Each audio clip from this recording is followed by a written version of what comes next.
ਅੱਜ ਦਾ ਜਿਹੜਾ ਇਨੀਸ਼ੀਏਟਿਵ ਆ ਇਹ ਮਨ 'ਚ ਸੁਰੇਸ਼ ਸਾਡੇ ਜਿਹੜੇ ਹੈਗੇ ਆ ਸੁਰੇਸ਼ ਚੰਦਰ ਕਪਲ ਅਤੇ ਅਸੀਂ ਟੋਰਾਂਟੋ ਸੋਚਿਆ ਸੀ ਕਿ ਉਹਨਾਂ ਨਿੱਕੇ ਬੱਚਿਆਂ ਨੂੰ ਆਪਾਂ ਆਪਣੇ ਨਾਲ ਲਾਈਏ ਕਿਉਂਕਿ ਅਸੀਂ ਉਹ ਦੇਖਿਆ ਲਾਇਬ੍ਰੇਰੀ ਚੱਲਦੇ ਨੂੰ ਤਕਰੀਬਨ 9 ਸਾਲ ਹੋ ਗਏ ਆ ਪਰ ਇਹਦਾ ਫਾਇਦਾ ਸਾਡੇ ਪਿੰਡ ਦੇ ਵਾਸੀਆਂ ਨੇ ਕੋਈ ਨਹੀਂ ਉਠਾਇਆ ਅਤੇ ਬਹੁਤੇ ਅਸੀਂ ਕੁਛ ਕਹਿਣਾ ਇਸ ਵਾਜਬ ਵੀ ਨਹੀਂ ਸਮਝਦੇ ਪਰ ਅਸੀਂ ਸਮਝਦੇ ਹਾਂ ਜਿਹੜੇ ਆਹ ਬੱਚੇ ਇਹਨਾਂ ਨੂੰ ਅਸੀਂ ਆਪਣੇ ਨਾਲ ਪ੍ਰੇਰ ਕੇ ਹੁਣ ਤੋਂ ਹੀ ਨਾਲ ਲਾਈਏ ਇਹਨਾਂ ਨੂੰ ਕੰਪਿਊਟਰ ਸਿਖਾਈਏ ਜਿੱਦਾਂ ਜਿੱਦਾਂ ਬੜੇ ਹੋਣਗੇ ਲਾਇਬ੍ਰੇਰੀ ਦਾ ਸ਼ੌਕ ਪੈਦਾ ਹੋਏਗਾ ਤੁਸੀਂ ਇਹਦੇ ਬਾਬਤ अपने मान साहब की कहोगे?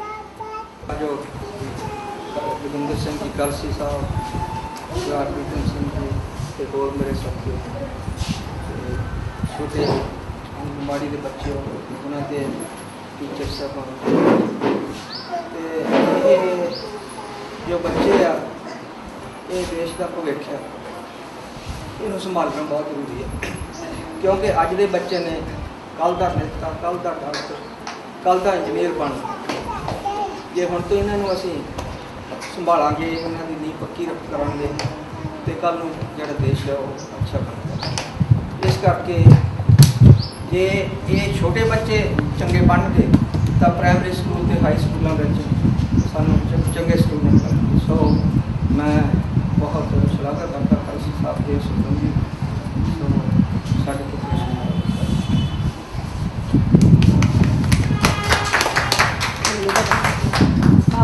अच्छा, कोई बच्चा पोइम वगैरह पढ़ सकता?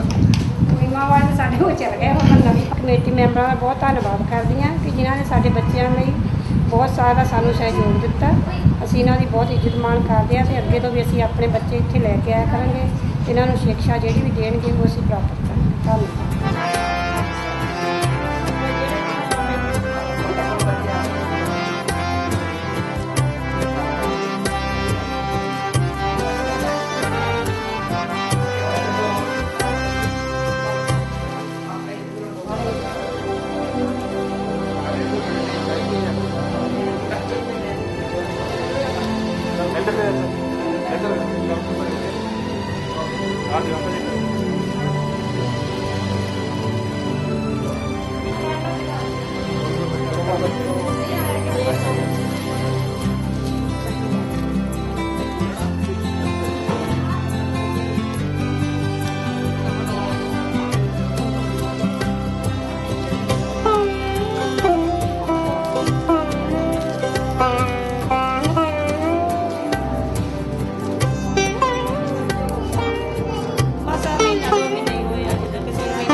मेरी एक कोशिश है कि सारे मैं सबकी हेल्प कराऊँ, मेरी भी सारे कॉपरेट कर मेरे सारे जितना भी मेरा हो सकता है।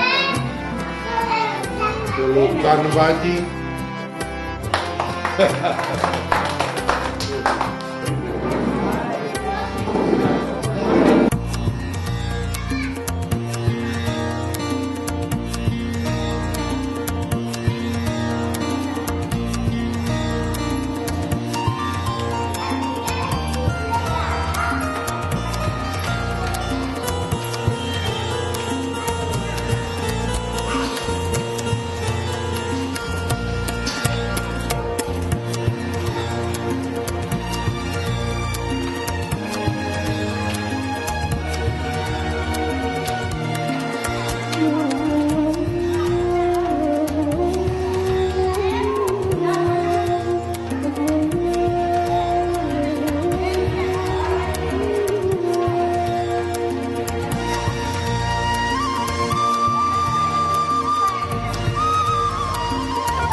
ਸਾਡੇ